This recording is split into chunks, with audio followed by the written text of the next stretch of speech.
So I'm just gonna play, watching my way, Dr. play, watching my way, Dr. play, watching my way.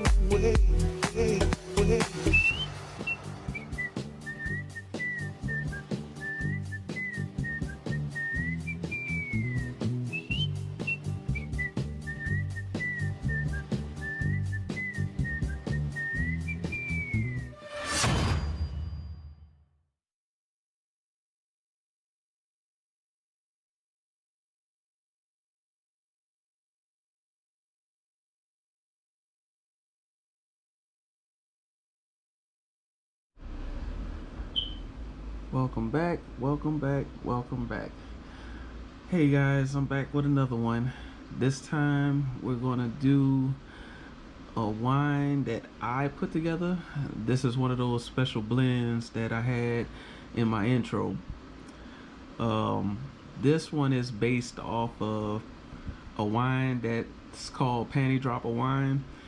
It's a mix of raspberries, blueberries, and blackberries. And it's actually a pretty good wine. It tastes pretty good. It's actually one of the first wines that I made, and I actually tried and enjoyed it. This one is my interpretation of it, but up north feel. I'm going with 4 berries. We have red raspberries, strawberries, huckleberry, and Saskatoon berries. The berries is actually hard to find because they're more located up north for the huckleberry and the Saskatoon. The huckleberry is pretty good. I should have got the jam when I was up north traveling.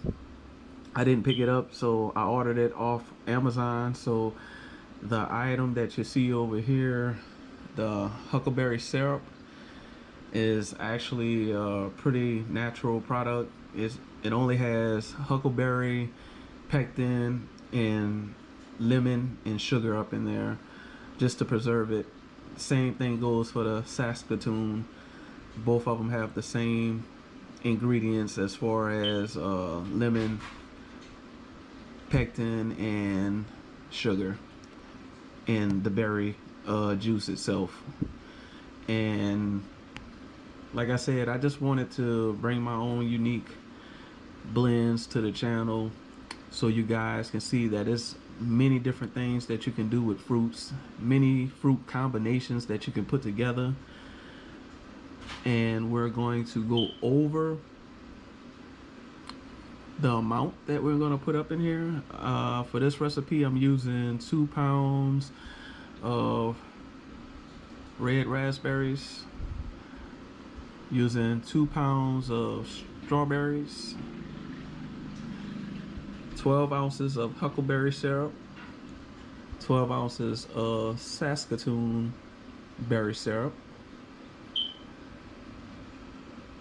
We're using Red Star Premier Blanc yeast,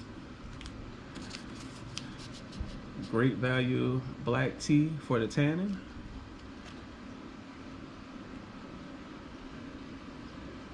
one lemon, or the juice of 1 lemon for the acid,